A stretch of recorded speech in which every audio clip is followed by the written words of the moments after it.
This is again from the paper I was reading out before the video. This is by Christopher Dawson, Inquiries into Religion and Culture. And it's on a paper, this was article put out by the Frankfurt School, Conspiracy to Corrupt, by Timothy Matthews, but this is so relevant today. Western civilization at the present day is passing through a crisis which is essentially different from anything that has been previously experienced. Other societies in the past have changed their social institutions or their religious beliefs under the influence of external forces or the slow development of internal growth. But none, like our own, has ever consciously faced the prospect of a fundamental alteration of the beliefs and institutions on which the whole fabric of social life rests. Civilization is being uprooted from its foundations in nature and tradition and is being reconstituted in a new organization which is as artificial and mechanical as a modern factory. So it's being done from the inside. I want to just mention here another video I'd like you to look up on Google Video, which is Common Purpose, Brian Gerrish. That's nice and easy to remember. We'll put the words up for you. Common Purpose, Brian Gerrish, and then you get a whole new field to study on there as well. Fifth column, working from the inside out, and that too is following Fabian agenda. This is huge, isn't it? It's huge, yeah. This is an important book, Fern. This is an old book, actually. It's by Lord Hewer of Bury. I think he was the Lord Chief Justice in the 20s. I think this was. Let's see the date. And it's called The New Despotism. That's lovely, 5 shillings. Yeah, it was 5 shillings. Yeah. That's lovely. It was published in 1929. Now, yes. What Lord Hewer was talking about, he was talking about the way that, with the new statutes and so forth that were coming in, very often it would be the minister that would decide on a particular decision. And actually, it wasn't really the minister; it was just somebody in the civil service. Yes. But what the Fabians did, they were instrumental in getting the Parliament Act passed in 1911, and this is it's under the Asquith government, which was actually a liberal government. Yes. But there's always been lots of Fabians in the Liberal Party. Yes. And today the Liberal Democrats. But anyway, they're they're in all parties, not just in Labour. I'm sure there's even some Conservative ones. But anyway, Lord Hewer of Bury, he realised that, that by using statute law to put all these this authoritarianism into place, yes. This was a challenge to our rule of law, actually, and he wrote this book about it. But he was aware of that back in 1929, and that's a very important book to read and to understand how they've actually put all their rules and regulations into place, and how they've tried to dismantle our constitution. And because they had the first attack on the House of Lords then, and they've attacked it regularly since then. I've got a Fabian paper actually about the monarchy, and I looked for it before I came here today and I couldn't find it, but they're always thinking of any way that they can attack the institution of the monarchy in this country. Yes. We've got a constitutional monarch now. They did this Fabian paper. I think it must have been about 10 or 15 years ago. One of the gentlemen that's involved in it is Professor Stephen Hassler, who's a very well known opponent of the monarchy in this country. But I looked through this paper that they'd published, and nowhere in that paper was there anything about the Queen's constitutional position or the coronation oath, where she promises to protect our laws and customs. Now the Fabian Society and Professor Hassler, he completely forgets. He doesn't forget it. He knows very well what it is. He just chooses to ignore that, and then they just keep attacking the monarchy. You know. Take away the royal train, take away the royal yacht. Yeah. It's got to have an elected monarch and all this. It goes on and on and on. The Fabian Society has been attacking the monarchy ever since their inception. I'll tell you another fascinating thing. Back into the time of Shaw, though. Have you ever heard about the coefficients? We were talking about the Frankfurt Society. What actually is the Frankfurt Society, and how do you think it affects people in their daily life? Well, Frankfurt School, rather. Frankfurt School, yeah. How does it affect people in their daily life, the activities of the Frankfurt School? I expect most of you out there think the Frankfurt School is just a school with a playground. You know? The headmistress and school teachers. It's not. It's of course we're talking about the Fabians. I don't want to go too far into this.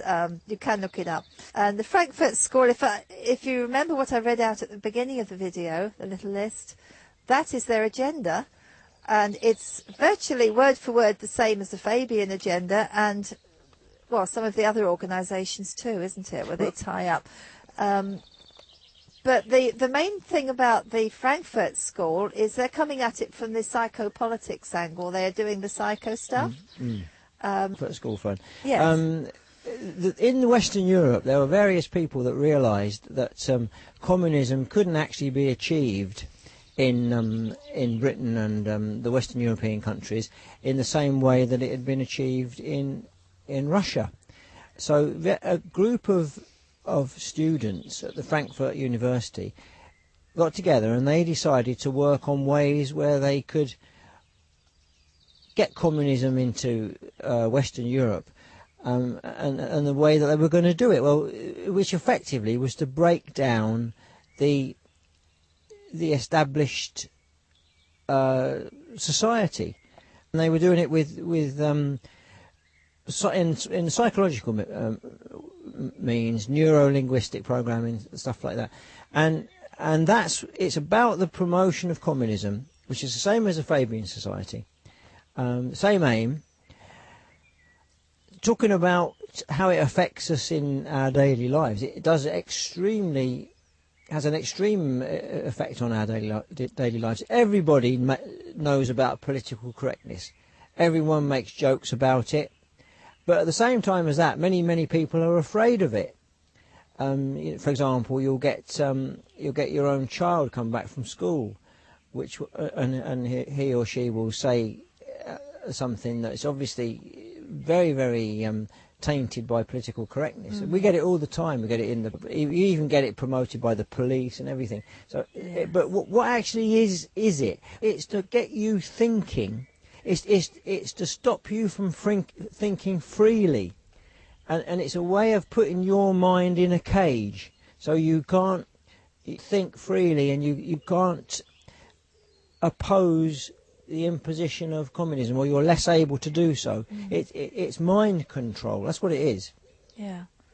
It's almost as if they're taking away words out of the language we can't say anymore.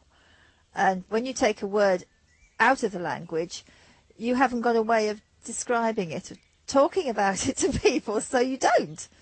And it just kind of erodes away, doesn't it? Well, yeah. I mean, it is also another aspect of this is the manipulation of history. Yes. For example, Norman Dodds Norman Dodds talks about where they were trying to, people like the Carnegie Endowment and the Rockefeller, they were trying to change the American school books regarding the American history and the American Constitution and so forth. So they actually got a whole raft of young people, young professors and so forth, and they actually sent them over to London to be re-educated, so that they could be the new generation of writers of history. But they would write it in a slanted way.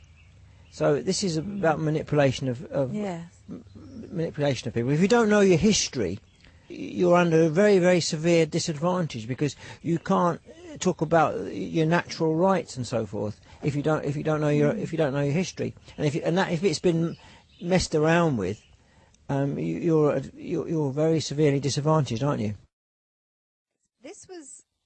This was actually one of the books that Robert's brought. You've seen this one already, but I want to go back onto this one, because this was actually from 1942.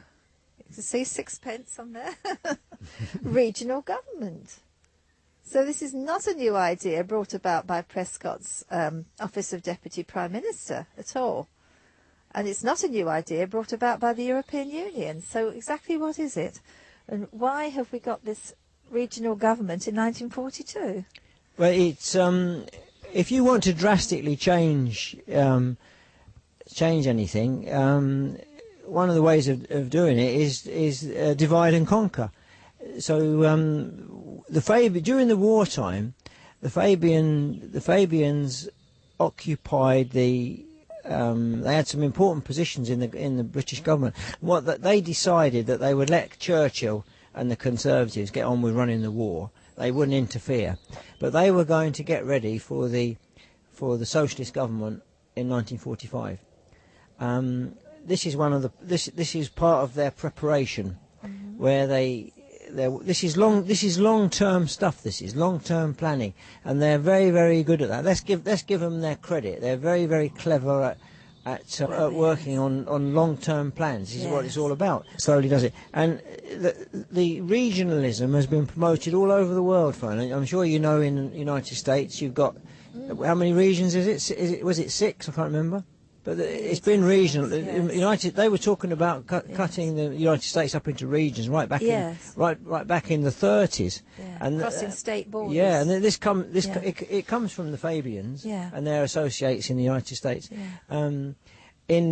Obviously, we tend to think that it's the European Union that's regionalised everything. Right. Yeah. But actually, these are the roots, and of course the European Union has got Fabian roots as well.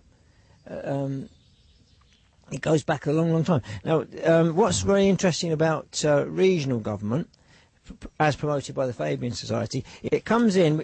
John Christian talks about it in his communist councils in New Zealand. I know that this paper is, to a very large extent, accurate, and I know that because I've given it to some important people, and they've acknowledged to me that it's very reliable to give you an idea of how things are going in the world today. Right. I mean, Colonel Barry Turner did the notes in amplification of it. Yeah. You can actually see Barry Turner's notes in amplification on the Australian League of Rights website. Now, the Fabian Society had a 5-year plan that was promoted. Doesn't that tie up with Gordon Brown, 5-year plan? Yeah, well, it's a communist thing. All these 5-year plans and 10-year plans. Yes. We're hearing that all the time from. That's right. Brown. That's right. And it tells you here, the British Fabian Society planned to take over the world by the City of London financial community. Was first published in a book called All These Things. All These Things by a New Zealand author and journalist A.N. Field. The book was first published in 1936 by Omni Publications in the United States, and it was censored in New Zealand. The document, called Freedom and Planning, was secretly circulated in 1932 by the inner councils of the members of the Political Economic Plan, otherwise known as PEP in London. That's a Fabian organisation. PEP, Political and Economic Plan. The then chairman of the organisation was a City of London Jew, Israel Moses Seif, who was the reputed author of the plan.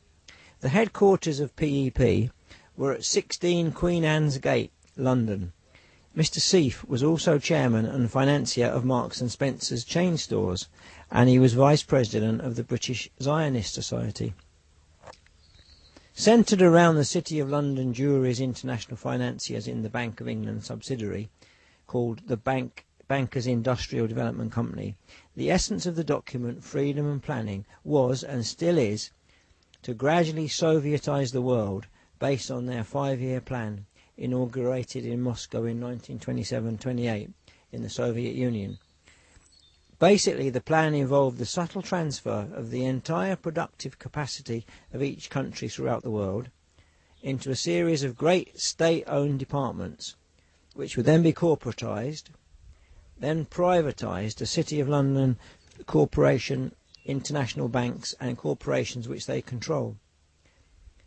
individual property ownership would be severely restricted, with most of the land, sea, fisheries, rivers, lakes, ports, railways, communications, media, roads, electricity, energy, food, water, waste management, housing, farms, commercial property, schools, hospitals, police, social welfare, inland revenue, etc., transferred into statutory corporations. That sounds like the Sustainable Development It Service. does, doesn't it? Yes.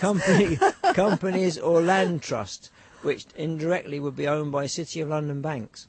The peasants, they would still be allowed to own their own clothes and small assets like furniture, cars and boats. Toys. But the main assets of each country would be owned by their multinational corporations and banks. Wow.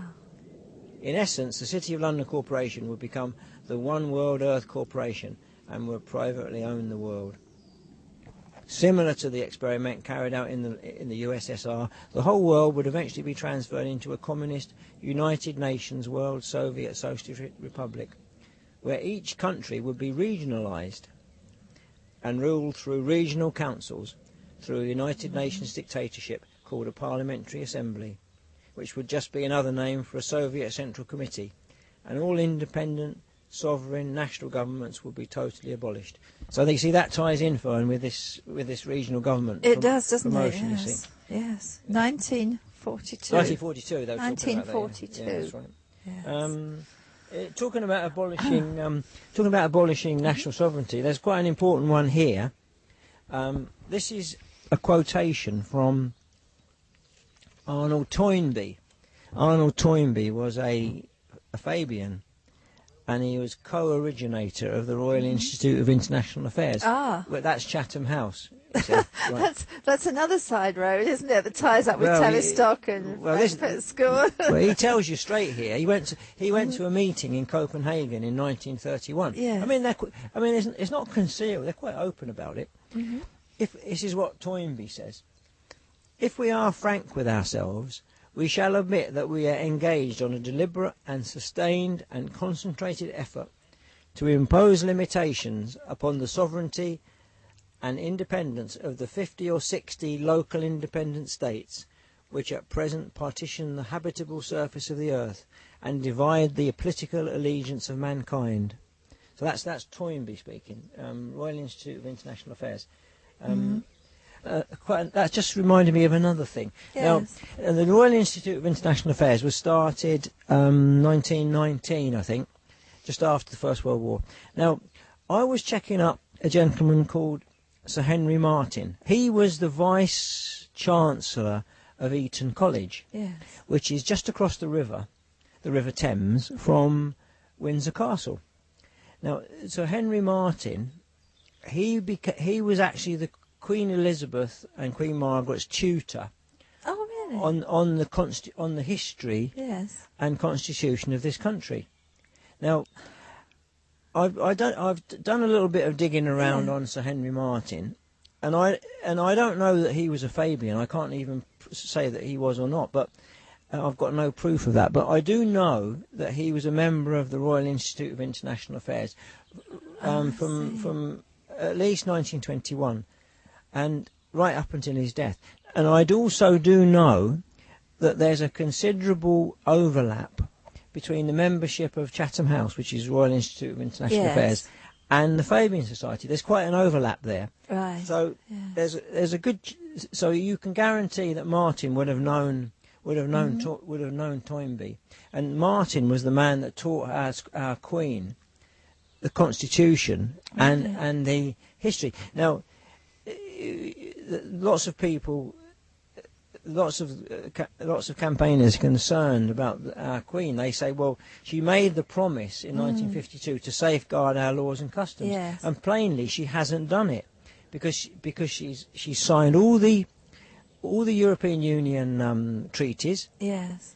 Not once has she ever put her foot down, as far as I'm concerned. Right. So you could say, well, she was taught by Henry Martin, is this Royal Institute man. Yes. And he would have been in the Royal Institute. He would have been rubbing shoulders with all these people, such as Toynbee and Fabians and people that have been deliberately involved in breaking down the national sovereignties of the different countries. Yeah. So, just a little aside there before I ask my question of Robert.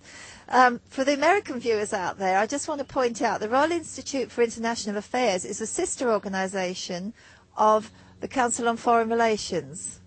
So look them up. It's the same kind of agenda. So anyway, Robert, I was going to say about the Queen here.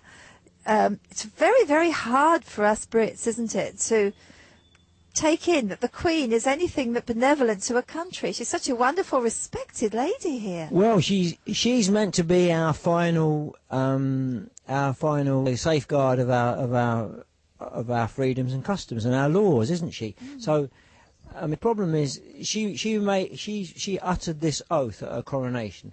She uttered an oath and she promised to safeguard our laws and customs. That's in her coronation oath. It's part of our constitution. But she hasn't done it because she's handed over so much power to the EU. But they do it in a very crafty way. They say, "Oh no, the British Parliament still has the final say," and it's true. Actually, we can repeal the Treaty of Rome in 24 hours. It's true, but I think many British people are very disappointed that the Queen doesn't actually exercise her power, or she doesn't seem to be executing her power or obligation to safeguard our laws and customs. She doesn't seem to have done that at all. It has been done, hasn't it? Quite recent. I think Queen Anne did, and one of the Georges quite recently refused to sign an act. It was a bit of a constitutional crisis, but it can be done. It can be done, yeah. But the Fabians deny that. They always deny. That's part of their thing. They say that the monarch never sends back a bill and never refuses to sign a bill. But that's not true because several monarchs have done it. Yeah. And I think it was King Edward in the early 20th century. I think he sent one back. Oh right, yeah, but it has been done. But the Fabians put it about that it's never been done. You see, but they need to actually take down our monarchy to fully put their agenda into practice, and they've been chipping away at it for a long time. It's becoming really obvious now. As I said, they're trying to break down all our traditions and all our establishments, established institutions that make us who we are, and they're turning the law system. We don't respect that anymore. We don't respect the police anymore. Even the good old fire service, our lovely old firemen, the British Bobby, and all the way they're knocking on about the Queen and the royal family, and when that goes, and now it's Parliament. We all know right now, this minute, they're absolutely attacking the MPs. They are. I mean, okay, they've done something wrong, it's come to light, but nonetheless, it's just pulling away from the inside everything that makes us who we are. And in a way, the Queen is the last bastion of our sovereignty, isn't she? Well, she actually, the way that our constitution is worked out, yes, the Queen is the guardian of our liberty. Yeah. Also, obviously, the Queen wrote on the Bible. Now, the thing is, you see, that the Fabians and the communists, they abhor the idea of God because they can't actually put their plan into place when there's God there, it's him that's provided you your freedoms. Yes. But they want to turn that on its head. Everything that you've got, as George Bernard Shaw says, we will provide you with everything. We'll give you a house, a job, clothes. But if you don't actually prove yourself worthy of all these things we're going to give you, we might give you the friendly gas or something, he called it, just knock you off, But because they want to usurp the power of, they want to usurp God, and that is really the thing that's motivated me probably more than anything else, Fern. Well, they're attacking the Christian churches. I can't bear Judaism, the idea that these people set themselves up as the ultimate authority. I cannot bear it, and that's why I thought it'd be a good thing to come over here today and talk about it. That's brilliant. Yeah. You know, we've got so many people in this country who know a lot of things like this, but what we're trying to do is connect all the dots for you and give you a big picture. You know, Robert's got so much knowledge at his fingertips, and more books. What have we got here? Well, we've got some other. This is a big one. This is a big important book. This is by Rose L. Martin, Fabian Freeway. It's published in America, in Chicago, 1966. That gives you so much information about the start of the Fabian Society. Right, well, obviously, right up to 1966. Incidentally, the person that's mentioned in there is Edith Summerskill.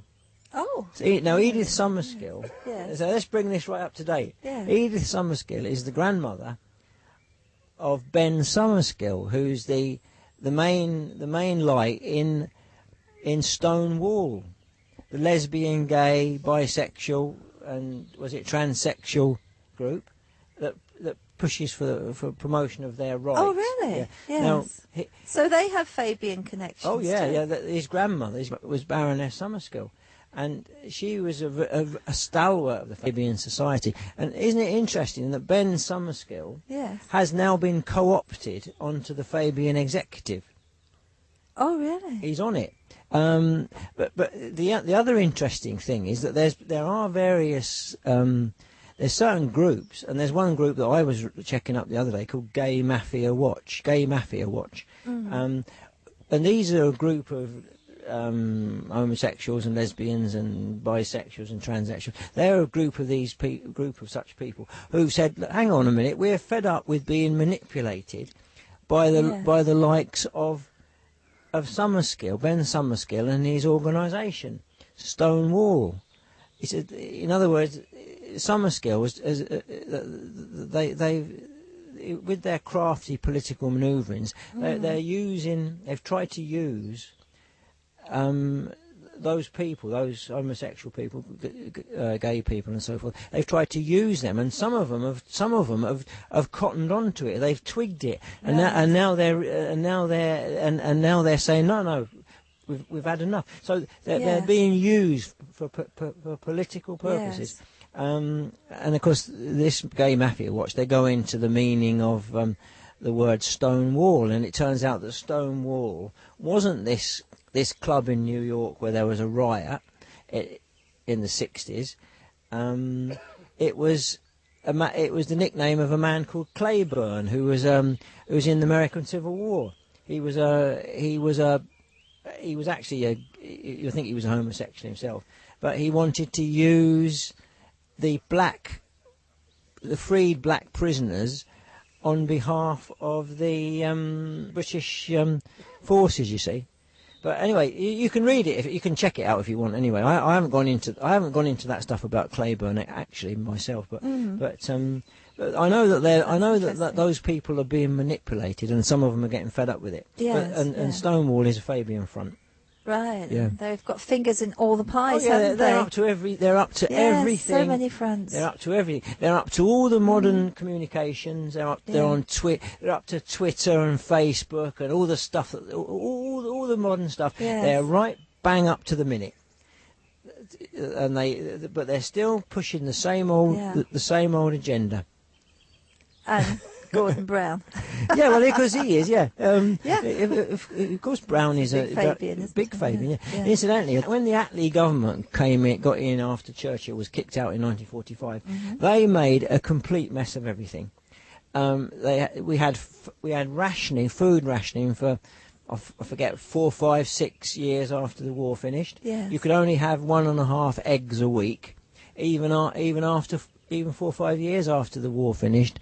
They had identity cards, rationing for everything. There was goodness knows how many government organisations that could just come into your house with no permission, and it was coming on for a Soviet state.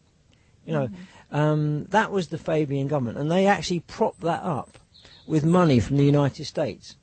And then at a certain point, and Harry Dexter White was involved in that. Harry Dexter White, the American, and who was later found out to be a Soviet spy. They were milking the United States to prop up the Fabian government. And then when the Americans twigged it, and they stopped it, then they had to put the tax up. They just couldn't pay for all these projects that they've been having, you see, and they didn't last much longer after that.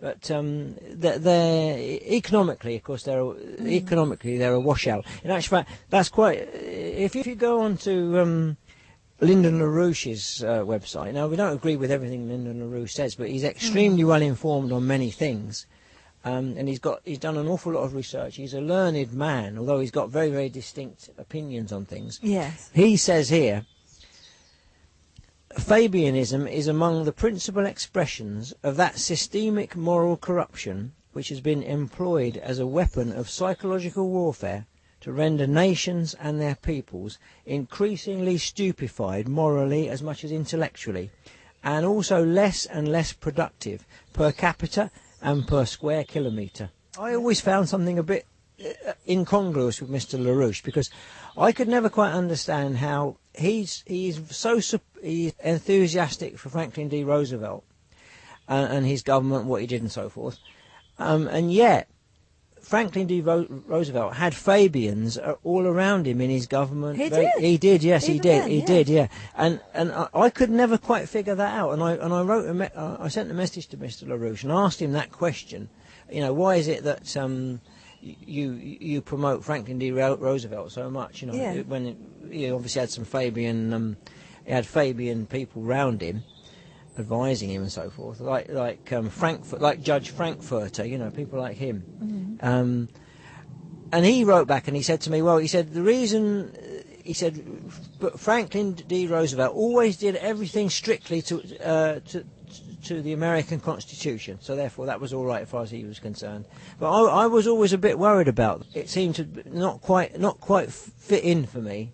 Yeah. And I'm still not quite sure now, but anyway, I keep reading things and trying to learn more, you know. That's the secret, really, isn't it? You just got to read everything, and don't close your mind if you don't like half of what they're saying. It doesn't mean to say the other half isn't right, you know. Just the whole thing is don't take anyone's word for it. Look it up yourself, because it's the information's all there out there, isn't it? Yeah. The other thing we never spoke about, of course, was the Hegelian dialectic.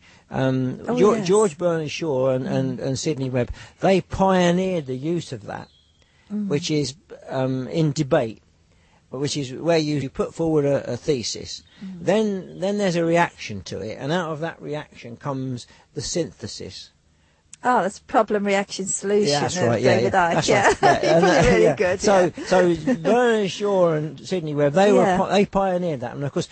You can imagine a man, such an accomplished man as George Bernard Shaw. Yes. You can imagine him in a debating situation, can't you? Yes. He such a command of the language, so witty, so clever. Of course, obviously he could steer the debate pretty well, I would imagine. Isn't that something, the Delphi technique? They call that. Delphi technique. Yeah, that's right. Problem, reaction, solution. I've got a pretty. If you want to know what that is, on a sort of a small, this is kind of a small scale. If you were to go into a town and say, we're going to put cameras on every corner, this is a nice town, say in the 50s, times when you used to leave your door open when you went shopping, you know, let your toddler wander out and play up the street, yeah? So you walk into this town and you say, right, we're going to put cameras on every corner. We're going to follow all your trips in your cars so we know everything you're doing. There'd be... Well, hullabaloo, yes, complete hullabaloo. They wouldn't allow it. No. So they know they want the cameras up. How are they going to fix it? So they cause a problem. And that problem is caused, we stop punishing children for vandalism. We stop punishing children for mugging, looting. We have drunks all over the street. People become afraid to walk through their town centre. Then they come up with an idea. Tell you what, let's put some cameras up in the city centre and we'll film everything that's going on and we'll protect you. More control. Yeah, you'll feel great because you'll feel safe then, and we can see. And everyone will say, yes, please. And now they're asking, please, will you put cameras up? Job done. Problem. Reaction of the people, and their solution pops in. And that's kind of a small scale. This is an enormous big scale operation too. It goes from the smallest decisions right up to the big Well, ones. the war on terror is a classic Hegelian situation, isn't it? Yeah. You scare everybody with the war on terror. Then there's got to be a reaction and a synthesis, which is more and more control and more loss of freedom. Yes. And the interesting thing is, that I was reading the other day that the BBC said that they admitted that there was no such thing as Al Qaeda anyway. Yeah, that's right. Yeah. Yeah. But nothing's going to be done about it, we know. Anyway, we're not really diversing away from Bernard Shaw and the Fabians, because they're at the root of all this stuff, aren't they? They've got their fingers into every little part of this. You know, you go digging back far enough, and there they are. They've got 6,000 members in UK approximately. Yeah. Which of course is a tiny amount, and out of those 6,000, it'll only be a tiny inner core that are manipulating things. Yes, The inner core, yes. you see. So really, they're a tiny handful of people that have had enormous effect. The clever thing, one of the clever things they do, they always keep a low profile. That way, they don't get into any sort of big public controversy and so forth. They're always under people's radar, but at the same time as that, they're working. We didn't mention the classic way that they work, which was set up, which is permeation and infiltration. Permeation and infiltration. Now, incidentally, infiltration, that would have been carried out by the Fabian women before women had a big part in politics and so forth.